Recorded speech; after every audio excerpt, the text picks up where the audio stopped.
Reports of a pending CM Punk return are refuted, with other reports suggesting that CM Punk was scheduled for a call with WWE board members also outwardly denied. However, could Punk possibly be set for a return during WrestleMania season? Loads of details on this. We'll get straight into that one, plus an update on Will Ospreay and WWE's interest in the former IWGP World Heavyweight Champion, with overtures already being made towards the aerial assassin. Tetsuya Naito is set to undergo surgery prior to his Wrestle Kingdom title match at the beginning of next year. Also an update on how the injury and subsequent surgery for Bryan Danielson affected his plans to appear in person in Japan to challenge Kazuchika Okada, and Vince McMahon receives credit for the upcoming UFC show in Saudi Arabia.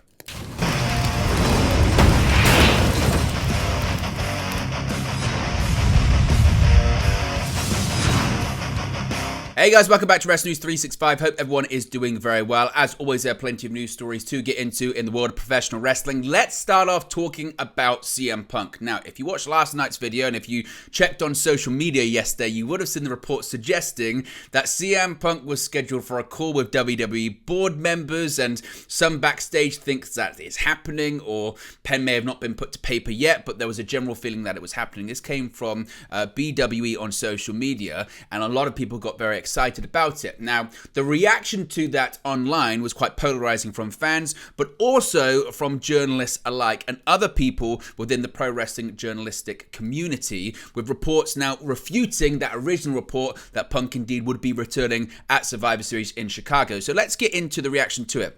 So the real sort of refute came from Ibo, from Wrestle Purists, who kind of opened up on what he had heard and his sources close to CM Punk. And this was also signal boosted by Sean Ross Sapp of Fightful as well. So he responded to the initial post regarding CM Punk's return, and he said, quote, you can see it there, quote, "Booze, I don't know why you're doing this, but I just asked about this from someone on CM Punk's side and it was denied."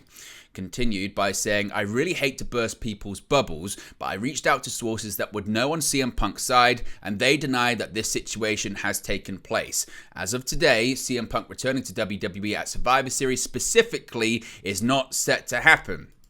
Now, if you're going to maybe doubt Ibo's credibility on this subject, on this matter, Sean Ross Sapp of Fightful, who has also said on several occasions that CM Punk is not currently scheduled to return at Survivor Series, and talks are not currently ongoing or happening or anything like that. Of course, plenty can change. It's professional wrestling after all. But he quote tweeted what Ibo had said here and said, Ibo is well connected in this situation, essentially saying he had heard basically something similar. He also then posted a tweet of his own, Sean Ross Sapp, saying, "I asked top talent, higher-ups, and creative today. None, quote, expect him back. If Punk were to return by Survivor Series, it'd be a huge surprise to all of them as of right now." So certainly a lot of reports refuting all of this, and the suggestion being that, again, CM Punk is not going to be coming back. Now, I do want to add a bit more context to this, because I think that Ibos actually explained himself really well on the Wrestle Purist YouTube channel. We have a clip of really just a general update on the CM Punk situation. Take a look at the explanation of what's going on when it comes to these reports of a possible CM Punk return. CM Punk remains ready just in case anything happens. He is actively doing his part to stay in shape and stay ready just in case, because you never know in this unpredictable business. CM Punk has sent feelers out to WWE. WWE has, gotten back to him. There was contact. There was absolutely contact between both parties earlier in this process, earlier as in like before Fastlane. But as of Fastlane, the internal decision was not now for Phil in Survivor Series. And at no point was a message sent to CM Punk from WWE as like he never got a hard no from them. They never were like, this is not happening, no to you, this is it. But it has become clear now, speaking to people within WWE, that for a couple reasons, it doesn't appear that this is in the cards right now, especially for Survivor Series. You ask anybody within the company that I could speak to, I've spoken to people within creative who, in some cases, they would know. They were basically informed that this is just not a thing that's happening for the pay-per-view. And I reached out to CM Punk's camp today because of the Boozer tweet. I was just really curious to see if he spoke to any board members, and it was basically relayed to me that why would Punk speak to a board member when he could just talk to Nick Khan? And Nick Khan is the power broker when it comes to these types of moves. And Phil did not talk to any board members, and he's not scheduled to talk to any board members. Board members don't handle these types of transactions or signings or whatever you would like to call them. So that's just the deal with that. It just didn't happen. And right now, he's not expected to be at Survivor Series. Nobody has been told overtly within the company that he's going to be at Survivor Series. And you ask anyone from CM Punk's camp, and they'll claim to you that they haven't been informed that he will be at Survivor Series. Pen has not been put to paper when it comes to CM Punk and WWE, but that does not mean that this is a dead deal necessarily either, because the vibe from WWE is also a bit of a not right now type of thing. And sources close to CM Punk would not be surprised if he was reached out to for WrestleMania season. But right now, WWE just sees it as business is going well. They have what they want to do at Survivor Series set up. The tickets are already pretty much sold out. And so they just feel that they have a good enough show that they want to go with. And that's what they are doing. So that's the Punk update. Well, a further indication that this doesn't seem to be a thing at the moment is the fact that top wrestlers in WWE have actually reached out to members of AEW management, specifically to ask, is Phil the devil? This was a legitimate thing that happened. And that indicated to AEW that, so Phil didn't sign a deal over there, I guess, because what's happening here, this guy asking me would know. But yes, it was asked if Phil is the devil. For the record, folks, Phil is not the devil. You got proof of that, kid? As of right now. As of right now, Phil is not the devil. Wrestling's a weird business. Big up to Wrestle Purist, big up to Monty, Joe, and Ibo with that story there. So let me know your thoughts on that. Let me know your thoughts on CM Punk, those reports being refuted. Let me know your thoughts on Sean Ross Sapp and what Ibo said there. Do you believe that CM Punk could be at Survivor Series? Or I guess more interestingly, the report there actually suggesting that it's a case of no, but no for right now and possibly in the future, particularly WrestleMania season. They've always got that CM Punk card in their back pocket. Now, CM Punk maybe took a bit of a swipe at these reports yesterday or had a bit of fun with it, and also reports that CM Punk is still a top merchandise seller, or certainly was this year in All Elite Wrestling. Now, of course, there was a great deal of turmoil surrounding CM Punk's status in All Elite Wrestling heading into 2023 after the fallout from Brawl Out last year.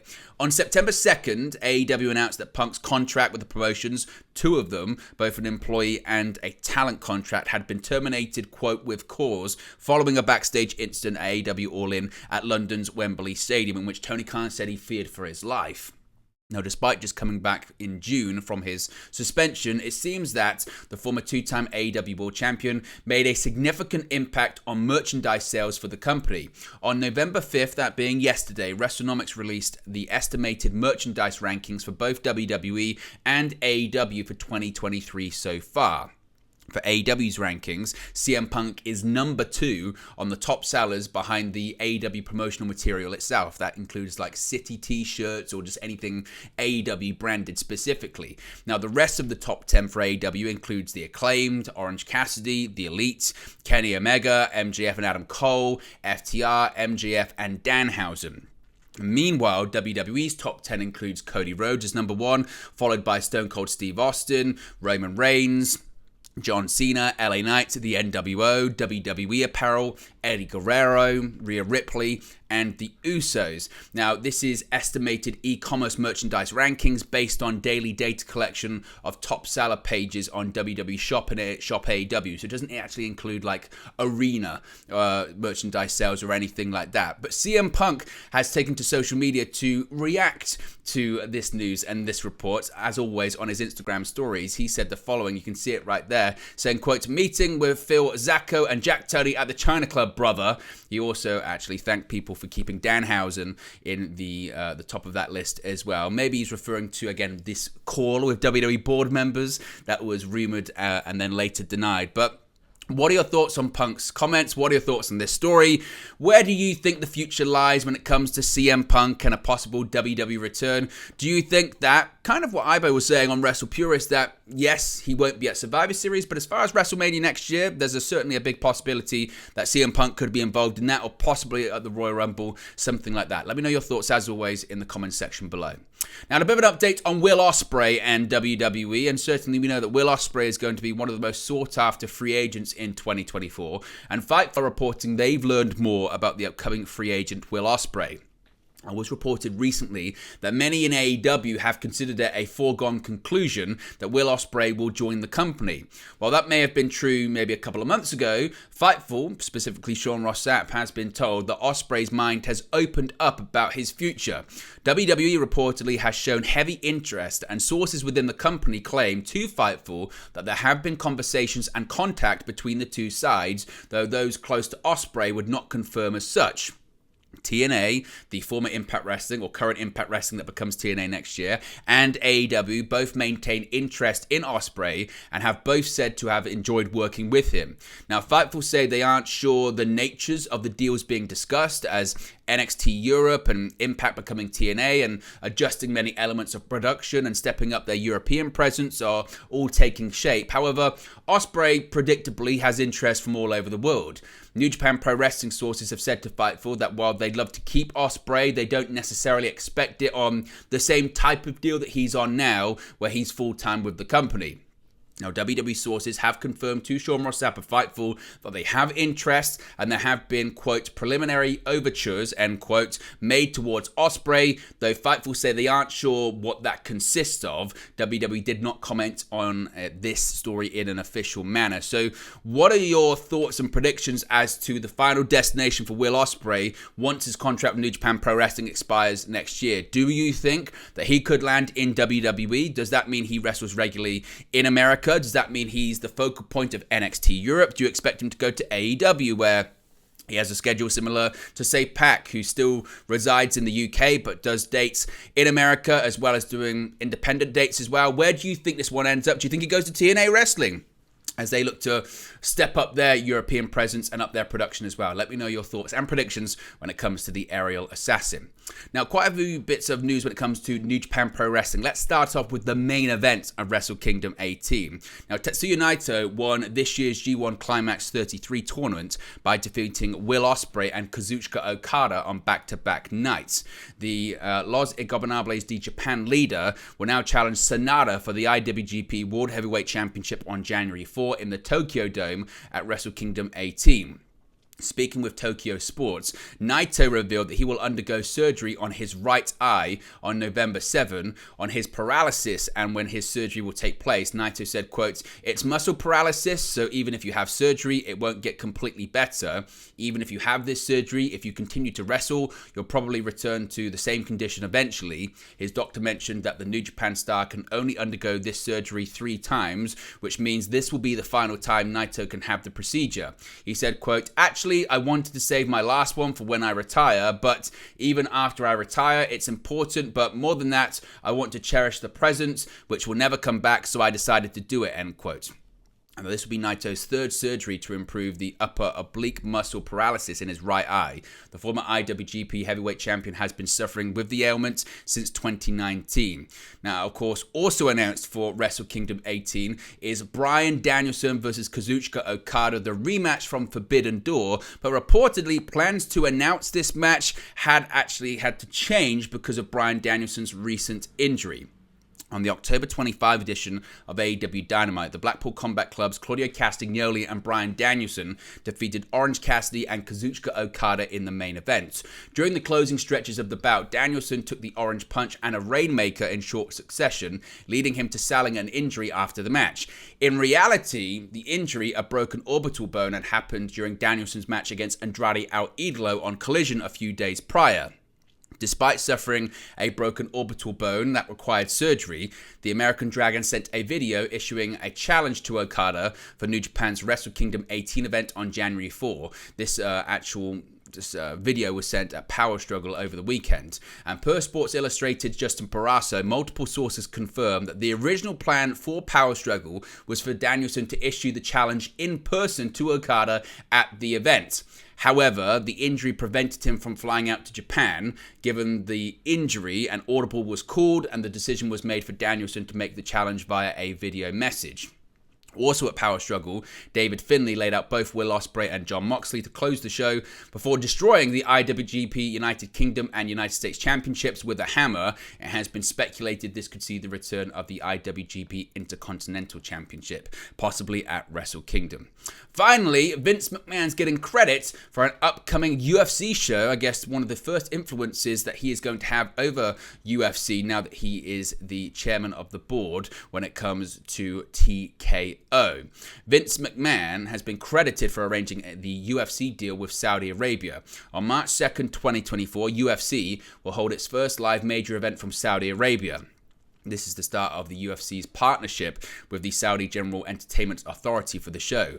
The General Entertainment Authority has a 10-year deal with WWE that sees the company hold 2 major shows from the country every year. This has been taking place since 2018. Speaking with the Sports Business Journal, UFC President Dana White revealed that it was actually the TKO executive chairman himself, Vince McMahon, who arranged UFC's deal with Saudi Arabia, stating that Vince has gone from an enemy of UFC to an incredible and unbelievable partner. White said, quote, "It was Vince McMahon who arranged the UFC Saudi deal. It was 100% Vince McMahon. He made every call. He didn't make one move without picking up the phone and calling me and getting me in the loop and seeing if I was cool with this and that. And he went from being, oddly enough, I don't know why, an enemy to being an unbelievable, incredible partner."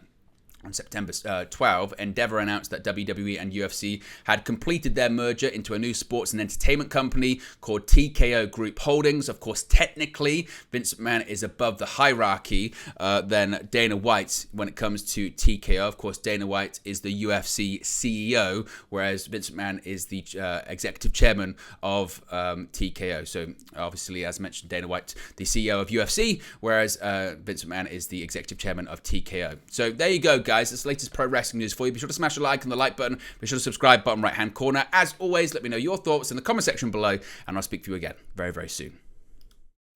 Hey guys, thank you for watching, listening, streaming, or however you come across this video today. Be sure to click on the video on the right there to watch our next video, or click the bottom there to subscribe, or the bottom right hand corner. Thank you very much, and I'll speak to you again very soon.